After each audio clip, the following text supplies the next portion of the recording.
નમસ્તે વિદ્યાર્થી મિત્રો, મારા બધાને જય શ્રી કૃષ્ણ. આજે આપણે વિષય અર્થશાસ્ત્રની અંદર યુનિટ નંબર 2 વૃદ્ધિ અને વિકાસના નિર્દેશકો વિશે આજે અભ્યાસ કરીશું. તો કે દેશનો વૃદ્ધિ અને વિકાસ કયા નિર્દેશો કે કઈ બાબતો પર આધાર રાખે છે તેના વિશે આપણે અભ્યાસ કરવાનો છે. કે કઈ દ્રષ્ટિથી આપણે કહી શકીએ કે દેશનો વિકાસ થયો છે અથવા દેશની વૃદ્ધિ થઈ છે. દેશના વિકાસ થાય છે તો એમાં કઈ કઈ બાબતોને ધ્યાનમાં લેવામાં આવે છે અને દેશની વૃદ્ધિ થઈ છે તેમાં કઈ કઈ બાબતોને ધ્યાનમાં લેવામાં આવે છે. તો કયા કયા પરિબળોને આધારે આપણે કહી શકીએ કે દેશની વૃદ્ધિ અને વિકાસ થઈ રહ્યો છે. તો આજે આપણે એના વિશે અભ્યાસ કરીશું. તો સૌપ્રથમ આપણે પ્રસ્તાવના વિશે અભ્યાસ કરીશું. તો કે આર્થિક વિકાસ સાધવો એ વિશ્વના દેશોનું આજે એક સૌથી મહત્વનું ધ્યેય છે અને તેમાં પણ બીજા વિશ્વ યુદ્ધ પછી તો આર્થિક ચિંતનના કેન્દ્રબિંદુ તરીકે તેને ગણવામાં આવે છે. એટલે કે દરેક દેશ કે વિશ્વના કોઈ પણ દેશ હોય અથવા તો આખું વિશ્વ હોય તો દરેક વિશ્વએ પોતાનો આર્થિક વિકાસ થવો જોઈએ. એટલે કે દેશ હોય, કોઈ પણ ભારત જેવો દેશ હોય, અમેરિકા દેશ હોય, કોઈ પણ દેશ હોય તો પોતાનો દેશનો વિકાસ કઈ રીતે થાય તેના ઉપર સૌથી મહત્વપૂર્ણ રીતે ભાર મૂકે છે. કે સૌથી મહત્વનું છે કે આપણા દેશનો વિકાસ થવો જોઈએ, કે આપણા દેશની પ્રગતિ થવી જોઈએ. તો આમ જ્યારે આપણા દેશની અંદર વિશ્વની અંદર બીજું વિશ્વ યુદ્ધ થયું હતું, બીજા વિશ્વ યુદ્ધ પછી કે દેશનો વિકાસ કઈ રીતે કરવો એ ખૂબ જ ચિંતા આવી ગઈ હતી. તો જ્યારે આપણે આગળ 1939થી 1944ના બીજા વિશ્વ યુદ્ધ પછી દુનિયાના વિકાસમાન દેશોએ તેમની બેકારી, ગરીબી, અસમાનતા, ભૂખમરાની સમસ્યાઓનો ઉકેલ માટે ઝડપી આર્થિક વિકાસ ઉપર ભાર મૂક્યો. ત્યારથી આર્થિક વિકાસ અને આર્થિક વૃદ્ધિ શબ્દ પ્રચલિત બન્યો છે. કે જ્યારે 1939થી 1944માં બીજું વિશ્વ યુદ્ધ થયું હતું ત્યારે દુનિયાના વિકાસમાન દેશો, વિકાસમાન એટલે કે જે વિકાસ થતા હોય તેવા દેશોએ પોતાના દેશનો વિકાસ કરવા માટે ગરીબી દૂર કરવા, બેકારી દૂર કરવા, અસમાનતા, ભૂખમરાની સમસ્યાઓ આ દરેકનો ઝડપથી ઉકેલ લાવવા માટે આર્થિક વિકાસ ઉપર ભાર મૂક્યો હતો. જ્યારથી આર્થિક વિકાસ અને આર્થિક વૃદ્ધિ શબ્દ પ્રચલિત બન્યો છે.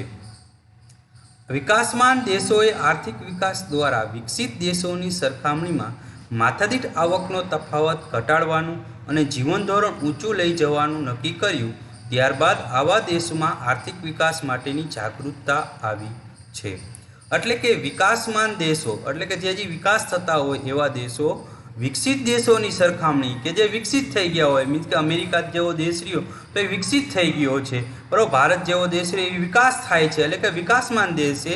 આ બંનેની સરખામણીમાં માથાદીઠ આવકનો તફાવત ઘટાડવામાં આવ્યો છે. જ્યારે વિકસિત દેશો થઈ ગયા હોય એવા લોકોની માથાદીઠ આવક એ ખૂબ જ ઊંચી હોય છે. જે વિકાસમાન દેશો થતા હોય એટલે કે જેનો વિકાસ થતો હોય એવા દેશો એટલે કે વિકસતા દેશોની માથાદીઠ આવક એ નીચી હોય છે. તો આ બંને વિકસિત અને વિકાસતા દેશોમાં જે લોકોની માથાદીઠ આવકની જે તફાવત જોવા મળે છે, આ બંનેનો તફાવત જેમ ઘટે એમ વિકસતા દેશો રહ્યા એ વિકસિત થતા જોવા મળે છે. એટલે કે વિકસતા અને વિકસિત દેશોની જે માથાદીઠ આવકની જે તુલના છે આ બંનેનો તફાવત ઘટાડવામાં આવે છે. એટલે કે જેમ બને એમ દરેક દેશોની માથાદીઠ આવક સરખી થતી જાય તેમ દેશનો વિકાસ થતો જોવા મળે છે. અને જીવન ધોરણ ઊંચું લઈ જવાનું નક્કી કર્યું છે.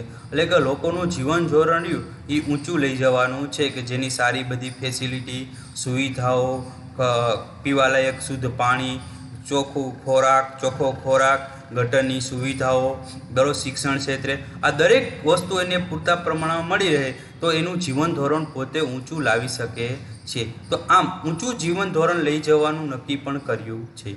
ત્યારબાદ આવા દેશોમાં આર્થિક વિકાસ માટેની જાગૃતતા આવી છે. તો આવા વિકસતા દેશોમાં આર્થિક વિકાસ કઈ રીતે કરવો એના માટે જાગૃતતા આવી છે, કે જેથી કરીને દેશનો આર્થિક વિકાસ થશે તો લોકોનું જીવન ધોરણ પણ વધશે અને લોકોની માથાદીઠ આવક બનશે, જેથી કરીને દેશરીઓ પ્રગતિમાં આવશે. અત્રે એ પણ યાદ રાખવું જોઈએ કે આર્થિક વિકાસની જરૂરિયાત માત્ર વિકસતા રાષ્ટ્રો પૂરતી સીમિત નથી. એટલે કે આર્થિક વિકાસીઓ ખાલી વિકસતા હોય કે જે વિકાસ પામતા હોય એવા દેશો પૂરતી જ મર્યાદિત નથી. એટલે કે ભારત જેવા જે દેશ રહ્યો એ વિકાસ હજી થાય છે તો એવા દેશો માટે જ પૂરતી નથી, પણ જે વિકસિત રાષ્ટ્રો પણ જુદા જુદા કારણોસર તેના તેટલા જ તીવ્ર પ્રમાણમાં જોવા મળે છે. જે વિકાસ થઈ ગયા છે દેશો એને પણ આર્થિક વિકાસની પણ જરૂરિયાત પડે છે. એને એવું જરૂરિયાત નથી કે આપણો દેશ વિકાસ થઈ ગયો છે હવે આપણે કંઈ આર્થિક વિકાસ એટલે કે લોકોનું જીવન ધોરણ સુધારવાની, શિક્ષણ ક્ષેત્રે પ્રગતિ કરવાની, ખોરાક ક્ષેત્રે દરેક વસ્તુ પૂરતા પ્રમાણમાં આપવાની હવે આપણે જરૂરિયાત નથી. એવું નથી કે જે વિકસિત થઈ ગયા રાષ્ટ્રો રહ્યા એને પણ સતત ને સતત આર્થિક વિકાસ કરવો જ પડે છે. આર્થિક વિકાસ કરવાનું બંધ કરી દેવામાં આવતું નથી. વિકાસમાન રાષ્ટ્રો આર્થિક વિકાસ દ્વારા ગરીબી, બેકારી ઘટાડીને પ્રજાનું જીવન ધોરણ સુધારવાનો ઉદ્દેશ્ય ધરાવે છે. જે વિકાસમાન દેશો છે એટલે કે વિકસતા જે દેશો છે એ આર્થિક વિકાસ દ્વારા દેશની ગરીબી, બેકારી ઘટાડી અને પ્રજાનું જીવન ધોરણ સુધારવાનો ઉદ્દેશ રાખે છે. કે લોકોને મોટા પ્રમાણમાં રોજગારી પ્રાપ્ત કરવી, જેના કારણે બેકારી ઘટશે, બેરોજગારી ઘટશે અને લોકોની પાસે આવક થશે તો આવકના કારણે પોતાનું જીવન ધોરણ પણ ઊંચું જીવી શકશે અને પ્રજાને સારી એવી રોડ રસ્તાની સુવિધાઓ, પાણીની સુવિધાઓ, ગટરની સુવિધા આ જો આપવામાં આવશે તો દેશનો આર્થિક વિકાસ શક્ય બનશે. તો વિકસિત રાષ્ટ્રોમાં આર્થિક વિકાસનો હેતુ જીવન ધોરણને જાળવી રાખવાનો છે. કે વિકસિત રાષ્ટ્રો હોય જે વિકાસ થઈ ગયા હોય કે અમેરિકા જેવા દેશો વિકસિત થઈ ગયા છે તો એને કઈ રીતે આર્થિક વિકાસ જળવાઈ રહે, બરાબર, જેવો જ આપણો આર્થિક વિકાસ દેશનો સારો થાય છે, પ્રગતિ સારી થાય છે તો એને જાળવી રાખવાની છે. જેને નમવા દેવાની કે આર્થિક વિકાસ નીચો જાય એવું કરવાનું નથી. કે જેટલો આર્થિક વિકાસ આપણા દેશનો થયો છે એટલો ને એટલો જળવાઈ રહે એવા એને પ્રયત્ન કરવાના હોય છે. જેથી તેમનું ઊંચું જીવન ધોરણ એક ધારું જળવાઈ રહે છે. જેથી કરીને વિકસિત રાષ્ટ્રોનું ઊંચું જીવન એક ધારું જળવાઈ રહે છે. જેના કારણે દેશમાં ગરીબી ઓછી થાય છે, બેરોજગારીનું પ્રમાણ ઓછું થાય છે અને લોકોનું જીવન ધોરણ સતત ઊંચું વધતું જાય છે. આ રીતે જોતા આર્થિક વૃદ્ધિના દરની જાળવણી એ વિકસિત દેશોનો પ્રશ્ન છે. આ રીતે આર્થિક વૃદ્ધિ જળવાઈ રહે એ પ્રશ્ન વિકસિત દેશોનો રહેલો છે. કે દેશની વૃદ્ધિ રહી સતત ને સતત જળવાઈ રહે, વિકાસ તો થાય છે તો વિકાસની સાથે સાથે દેશની વૃદ્ધિ પણ થાય એનો પ્રશ્ન ખૂબ જ મહત્વનો છે. કે દેશની વૃદ્ધિ પણ જળવાઈ રહેવી જોઈએ.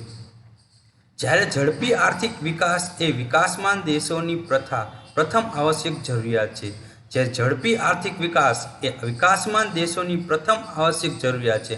એટલે જે વિકસતા દેશો હોય, વિકાસમાન એટલે કે જે વિકસતા દેશો રહ્યા એવા દેશોનો આર્થિક વિકાસ રહ્યો એ ઝડપથી થવો જોઈએ. જેથી કરીને જેટલો ઝડપથી વિકાસ થશે એટલી દેશની પ્રગતિ રહે એ વધારે થતી જોવા મળશે.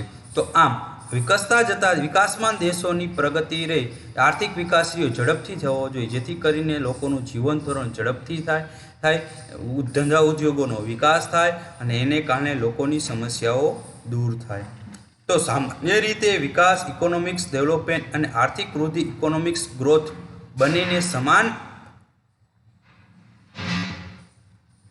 સમાન ગણવામાં આવે છે. ભૂતકાળમાં આર્થિક વિકાસ અને આર્થિક વૃદ્ધિ શબ્દો એકબીજાના બદલામાં છૂટથી વપરાતા હતા. કે ભૂતકાળ એટલે કે જે ભૂતકાળની સ્થિતિની અંદર, ભૂતકાળના સમયની અંદર આર્થિક વિકાસ અને આર્થિક વૃદ્ધિ બંને શબ્દો એકબીજાના બદલામાં વાપરી શકાતો હતો. કે આર્થિક વૃદ્ધિ કયો કે આર્થિક વિકાસ કયો બંને સરખા ગણવામાં આવતા હતા. પરંતુ કેટલાક અર્થશાસ્ત્રીઓ વર્ષોથી આર્થિક વિકાસ અને આર્થિક વૃદ્ધિ બંનેને જુદા ગણે છે. કે ઘણા સમયથી વર્ષો પહેલાંથી ઘણા બધા અર્થશાસ્ત્રીઓએ આર્થિક વિકાસ અને આર્થિક વૃદ્ધિ બંનેને અલગ અલગ ગણાવ્યા છે. શ્રીમતી ઉર્સુલા હિક્સના મતે વિકાસમાન દેશોના આર્થિક પ્રશ્નોનું નિરાકરણ એ આર્થિક વિકાસ છે, જ્યારે વિકસિત દેશોના આર્થિક પ્રશ્નોનું નિરાકરણ એ આર્થિક વૃદ્ધિ ગણવામાં આવે છે. જે વિકાસમાન દેશો રહ્યા, બરોબર, જે વિકાસમાન એટલે જે વિકસતા દેશો રહ્યા એનો મહત્વનો પ્રશ્ન રહ્યા એના વિકાસમાન દેશોના જે આર્થિક પ્રશ્નો રહ્યા, પાણીને લગતા, ગટરને લગતા, ખોરાકને લગતા, બેરોજગારીને લગતા આવા જે આર્થિક પ્રશ્નોના નિરાકરણ માટે આર્થિક વિકાસ થવો જરૂરી છે। જો આર્થિક વિકાસ નહીં થાય તો દેશની વિકાસમાન દેશોની પ્રગતિ થઈ શકતી નથી। એટલે લોકોને ચોખ્ખું પાણી, ગટરની સુવિધા, રોડ રસ્તા, વીજળી, શિક્ષણ આ બધી જ બાબતો પૂરતા પ્રમાણમાં મળતી રહે તો દેશનો આર્થિક વિકાસ થાય અને આર્થિક વિકાસના સાથે દેશ વિકસિત થતો જોવા મળે છે। જ્યારે વિકસિત દેશો જે વિકાસ થઈ ગયા છે તેવા દેશોને આર્થિક પ્રશ્નોનું નિરાકરણ માટે આર્થિક વૃદ્ધિ થવી જોઈએ। આર્થિક વૃદ્ધિ એટલે કે ધંધા ઉદ્યોગનો વિકાસ એ મોટા પ્રમાણમાં થાય તો તેની સાથે સાથે આર્થિક વિકાસ પણ થતો જોવા મળશે। આપણે પ્રસ્તાવના જોયા પછી આપણે આગળ વધીએ તો કે આગળ વધતા આપણે હવે સૌપ્રથમ આર્થિક વૃદ્ધિનો અર્થ વિશે ખ્યાલ મેળવશે। તો કે આર્થિક વૃદ્ધિ એટલે શું? આર્થિક વૃદ્ધિ કોને ગણવામાં આવે છે? આર્થિક વૃદ્ધિની અંદર કઈ કઈ બાબતો ગણવામાં આવે છે તેના વિશે આપણે માહિતી મેળવશી। વૃદ્ધિ એટલે આર્થિક વૃદ્ધિ, વૃદ્ધિ એટલે કે આર્થિકની અંદર ઘણી બધી બાબતોનો સમાવેશ થાય છે।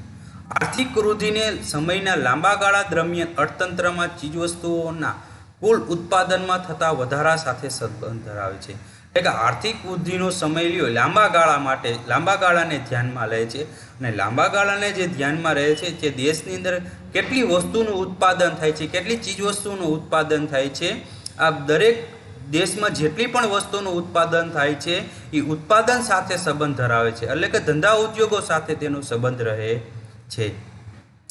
આર્થિક વૃદ્ધિમાં વાસ્તવિક રાષ્ટ્રીય આવક અને વાસ્તવિક માથાદીઠ આવકમાં નિરંતર વધારો થાય છે। આર્થિક વૃદ્ધિની અંદર વાસ્તવિક રાષ્ટ્રીય આવક એટલે કે દેશની અંદર કેટલી આવક પ્રાપ્ત થાય છે અને રાષ્ટ્રીય આવક અને વાસ્તવિક માથાદીઠ આવકને નિરંતર વધારો થાય છે। એટલે કે જો દેશની અંદર દેશની રાષ્ટ્રીય આવક વધતી જાય એટલે કે દેશની પાસે જે પણ ઇન્કમ આવે છે આ ઇન્કમમાં વધારો થતો જાય અને લોકોની માથાદીઠ એટલે કે વાસ્તવિક એટલે કે રિયલમાં જે માથાદીઠ આવક એમાં સતત ને સતત વધારો થતો જોવા મળે તો આર્થિક વૃદ્ધિ થઈ છે। એટલે કે લોકોને જે રોજગારી મળે છે આ રોજગારી મોટા પ્રમાણમાં મળતી રહે એટલે કે એને વ્યક્તિ દીઠ વધારે કમાઈ શકે એવા પ્રયત્નો અને દેશની રાષ્ટ્રીય આવક જે વધે તો આપણે કહી શકીએ કે દેશની આર્થિક વૃદ્ધિ થઈ છે। આ વૃદ્ધિ માટે જમીન, મૂડી, શ્રમ, નિયોજન શક્તિ જેવા ઉત્પાદનના સાધનોના પુરવઠા અને ગુણવત્તામાં થતો વધારો જવાબદાર હોય છે। આ વૃદ્ધિ માટે જમીન, મૂડી, શ્રમ, નિયોજક એટલે કે જે પણ આપણા ઉત્પાદનના સાધનો છે આ ઉત્પાદનના સાધનોને મહત્ત્વ આપવામાં આવે છે। આ ઉત્પાદનના સાધનોનો જેમ વધારો થાય અને એના કારણે જેમ વધારે આપણે ઉત્પાદન લાવી શકીએ અને બજારની અંદર ચીજવસ્તુ મોટા પ્રમાણમાં વધારો વેચવા માટે મૂકી શકીએ એ બાબતને ઉપર વધારે ભાર મૂકવામાં આવે છે। એટલે કે સાધનોના પુરવઠા અને તેમાં રહેલ ગુણવત્તા એ વધારે જવાબદાર હોય છે। એટલે ખાસ કરીને આર્થિક વૃદ્ધિની અંદર જે આપણા ઉત્પાદનોના સાધનો ઉપર વધારે પૂરતો ભાર મૂકવામાં આવે છે। બીજા શબ્દોમાં કહીએ તો ઉત્પાદનના સાધનોની ઉત્પાદકતામાં વધારો જવાબદાર હોય છે। તો કે આર્થિક વૃદ્ધિની અંદર જે આપણા ઉત્પાદનના સાધનો છે જમીન, મૂડી, શ્રમ, નિયોજક એમાં સતત ને સતત વધારો થતો રહેવો જોઈએ। એટલે કે જે જમીન મોટા પ્રમાણમાં અંદર ઉદ્યોગો સાથે સંકળાયેલી હોય છે। મૂડીનો મોટા પ્રમાણમાં ઉપયોગ એ ઉત્પાદકતાની અંદર એટલે કે ઉત્પાદન થાય એવા કંપનીઓની અંદર થવો જોઈએ। શ્રમ એટલે કે મોટા પ્રમાણમાં કર્મચારીઓ કામ કરતા હોવો જોઈએ એટલે કે રોજગારી પ્રાપ્ત કરતા હોવો જોઈએ એની સાથે સંકળાયેલા જોવા મળે છે। ટૂંકમાં કહીએ તો દેશના ઉત્પાદનના સાધનોના પુરવઠામાં તેમની પ્રાપ્તિમાં વધારો થતો હોય, સાધનોની ઉત્પાદકતા કાર્યક્ષમતા વધતી હોય અને તેમાંથી વાસ્તવિક રાષ્ટ્રીય આવક અને વાસ્તવિક માથાદીઠ આવક સતત વધતી હોય તો આર્થિક વૃદ્ધિ છે તેમ કહેવામાં આવે છે। ટૂંકમાં કહીએ તો જે આપણા ઉત્પાદનના સાધનો છે પુરવઠાની પ્રાપ્તિ એટલે કે જેમ બને એમ દેશની અંદર ધંધા ઉદ્યોગોનો વિકાસ થાય, સાધનોની કાર્યક્ષમતા એટલે કે જમીન, મૂડી, શ્રમ આ પોતાનો પૂરેપૂરો ઉપયોગ કરી અને ઉત્પાદકતા વધારે, લોકોને મોટા પ્રમાણમાં રોજગારી મળે, રોજગારીને કારણે પોતાની માથાદીઠ આવકમાં સતત વધારો થતો જોવા મળે, એના કારણે રાષ્ટ્રીય આવકમાં પણ વધારો થતો જોવા મળે તો દેશની આર્થિક વૃદ્ધિ થઈ છે તેમ કહેવામાં આવે છે। આર્થિક વૃદ્ધિ એ પરિણાત્મક પરિવર્તન છે।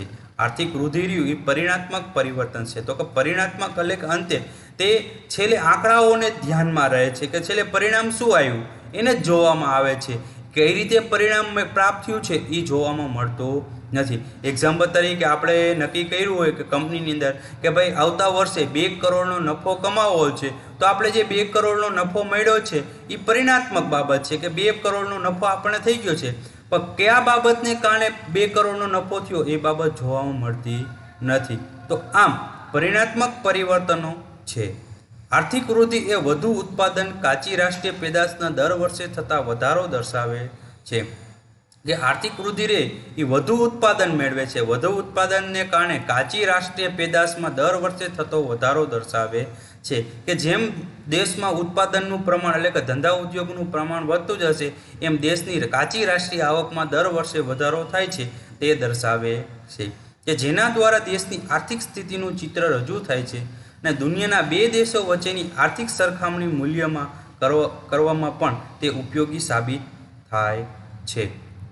તો આમ દેશની આર્થિક સ્થિતિનું ચિત્ર રજૂઆત થાય છે। જો દેશની અંદર ધંધા ઉદ્યોગોનું ઉત્પાદનનું પ્રમાણ વધે છે તો દેશનો આર્થિક વૃદ્ધિ થઈ રહી છે તેમ કહી શકાય છે। અને 2 દેશોની સરખામણી કરવી હોય તો 2 દેશોની સરખામણી આપણે યોગ્ય રીતે કરી શકીએ છીએ। હવે આર્થિક વૃદ્ધિની વ્યાખ્યા ખૂબ જ મહત્વની છે। તો સૌપ્રથમ આર્થિક વૃદ્ધિ એટલે શું? તો કે આર્થિક વૃદ્ધિ એટલે રાષ્ટ્રીય આવકનો વૃદ્ધિ દર અથવા વસ્તુઓ અને સેવાઓના કુલ ઉત્પાદનના પ્રમાણમાં થતો વધારો। ખાસ મહત્વ રાખવાનું છે કે આર્થિક વૃદ્ધિ એટલે કે રાષ્ટ્રીય આવકનો વૃદ્ધિ દર અથવા વસ્તુઓ અને સેવાઓના કુલ ઉત્પાદન પ્રમાણમાં થતો વધારો। એટલે કે રાષ્ટ્રીય આવકનો વૃદ્ધિ દર એટલે કે રાષ્ટ્રીય આવક દેશની બને એમ ધંધા ઉદ્યોગો વધવા જોઈએ અને રાષ્ટ્રીય આવક વધવી જોઈએ કે દેશની પાસે આવક રહી પ્રાપ્ત થવી જોઈએ અને દેશની અંદર વસ્તુઓનું ખૂબ જ ઉત્પાદન થવું જોઈએ, મોટા પ્રમાણમાં કુલ ઉત્પાદન થવું જોઈએ। તો ઉત્પાદન થવા માટે ધંધા ઉદ્યોગની ખૂબ જ જરૂરિયાત પડે છે। તો આમ દેશમાં કુલ ઉત્પાદનનું પ્રમાણ વધવું જોઈએ અને ઉત્પાદનને કારણે દેશની રાષ્ટ્રીય આવક મોટા પ્રમાણમાં પ્રાપ્ત થશે અને એના આધારે આપણે કહી શકીએ કે આર્થિક વૃદ્ધિ થઈ છે। પ્રજાને બીજી વ્યાખ્યા છે, પ્રજાને વધુને વધુ વૈવિધ્યપૂર્ણ આર્થિક ચીજવસ્તુઓનો પુરવઠો પૂરો પાડવાની દેશની શક્તિમાં લાંબા ગાળા માટે થતો વધારો એટલે આર્થિક વૃદ્ધિ। બીજી રીતે કહીએ પ્રજાને વધુને વધુ વૈવિધ્યપૂર્ણ એટલે કે સારામાં સારી એવી આર્થિક ચીજવસ્તુનો પુરવઠો પૂરો પડે એટલે કે લોકોને જે પણ ચીજવસ્તુની જરૂરિયાત રહે આ બધી જ પ્રકારની ચીજવસ્તુ રહે પોતાને પૂરતા પ્રમાણમાં મળી રહે। આ પૂરતા પ્રમાણમાં મળી રહે એના માટે ધંધા ઉદ્યોગો ખૂબ જ મોટા પ્રમાણમાં વિકસવા જોઈએ જેથી કરીને દેશના લોકોને પૂરતા પ્રમાણમાં ચીજવસ્તુ પૂરી મળે અને લાંબા ગાળા માટે થતો વધારો અને આ ગાળો રહ્યો લાંબા ગાળા સુધી થતો હોવો જોઈએ જેને કારણે આપણે આર્થિક વૃદ્ધિ થઈ છે એવું કહેવામાં આવે છે। આર્થિક વૃદ્ધિને ખ્યાલની મર્યાદાઓ, તો કે આર્થિક વૃદ્ધિ માત્ર પહેલી મર્યાદા છે, આર્થિક વૃદ્ધિમાં માત્ર પરિણાત્મક પરિવર્તનો જ ધ્યાનમાં લેવામાં આવે છે કે આર્થિક વૃદ્ધિ રહે પરિણાત્મક પરિબળ છે, ખાલી કેટલું પરિણામ પ્રાપ્ત થયું એને જ ખાલી જોવામાં આવે છે, કેવી રીતે પ્રાપ્ત થયું તેને જોવામાં આવતું નથી। બરોબર, તો આ બાબત એની ખૂબ જ મર્યાદા ગણવામાં આવે છે। આર્થિક વૃદ્ધિ માત્ર પરિણાત્મક બાબત છે, પરિણાત્મક એટલે કે કંઈ આપણને આટલો ધ્યેય આપણો હાંસલ થઈ ગયો એ જ જોવામાં આવે છે। હાંસલ થઈ ગયો કે આપણે જે ગોલ નક્કી કર્યો ગોલ પ્રાપ્ત થઈ ગયો પણ એ ગોલ કઈ રીતે પ્રાપ્ત થઈ ગયો એ ધ્યાનમાં લેવામાં આવતું નથી। આર્થિક વૃદ્ધિમાં રાષ્ટ્રીય આવક અને માથાદીઠ આવક વધે છે પણ સંસ્થાકીય અને મનોવૈજ્ઞાનિક વલણો યથાવત રહે છે કે આર્થિક વૃદ્ધિ અને રાષ્ટ્રીય આવક અને માથાદીઠ આવકમાં સતત વધારો થાય છે પણ સંસ્થાકીય કે મનોવૈજ્ઞાનિક વલણો યથાવત રહે છે કે જે લોકોના જે મનોવલણ હોય જેની વૃદ્ધિ છે લોકોનો વિકાસ રહ્યો એ મોટો થતો નથી, એ મનોવૈજ્ઞાનિક વલણો રહે એમનેમ રહે છે, એમાં કોઈ પણ જાતનો બદલાવ થતો નથી। આર્થિક વૃદ્ધિનો ખ્યાલ મર્યાદિત છે, તે માત્ર ઉત્પાદનમાં થતા વધારો અને વધારાનું પ્રમાણ જ દર્શાવે છે। આર્થિક વૃદ્ધિનો ખ્યાલ મર્યાદિત છે, તે ખાલી ઉત્પાદનના સાધનો એટલે કે જમીન, મૂડી, શ્રમ, નિયોજકને જ ધ્યાનમાં લે છે, બીજી કોઈ પણ બાબતોને પોતે ધ્યાનમાં લેતું નથી, જેથી કરીને પોતાનો ખ્યાલ રહ્યો એ મર્યાદિત ગણવામાં આવે છે। લોકોનું કલ્યાણ તેમજ તેમાં થતા ફેરફારો જાણવા માટે આર્થિક વૃદ્ધિનો ખ્યાલ બહુ ઉપયોગી બનતો નથી. લોકોના કલ્યાણ માટે આર્થિક વૃદ્ધિનો ખ્યાલ બહુ ઉપયોગી થતો નથી, કારણ કે લોકોના કલ્યાણને ધ્યાનમાં લેવામાં આવતો નથી. આર્થિક વૃદ્ધિની અંદર તો જેમ બને એમ ઉત્પાદન વધારે થાય એ જ બાબતોને ધ્યાનમાં લેવામાં આવે છે. લોકોને પૂરતા પ્રમાણમાં ચીજવસ્તુ મળે અને લોકોની માથાદીઠ આવક વધે એટલી જ બાબતોને ધ્યાનમાં લેવામાં આવે છે. લોકોનું કલ્યાણ થાય એના વિશે કોઈ પણ બાબતોને ધ્યાનમાં લેવામાં આવતી નથી, જેને કારણે આ આર્થિક વૃદ્ધિની મર્યાદાઓ છે. તો આપણે આ વિડીયોની અંદર આર્થિક વૃદ્ધિના અર્થ વિશે ખ્યાલ મેળવી, આર્થિક વૃદ્ધિનો વ્યાખ્યા જોઈ અને આર્થિક આપણા પાઠની પ્રસ્તાવના જોઈ છે. તો દરેક વિદ્યાર્થીઓને આટલું સમજાઈ ગયું. દરેક વિદ્યાર્થીને હોમવર્કની અંદર આર્થિક વૃદ્ધિની વ્યાખ્યા અને આર્થિક વૃદ્ધિની મર્યાદાઓ એક બુકમાં સારા અક્ષરે લખી અને પાકી કરવી. નમસ્તે.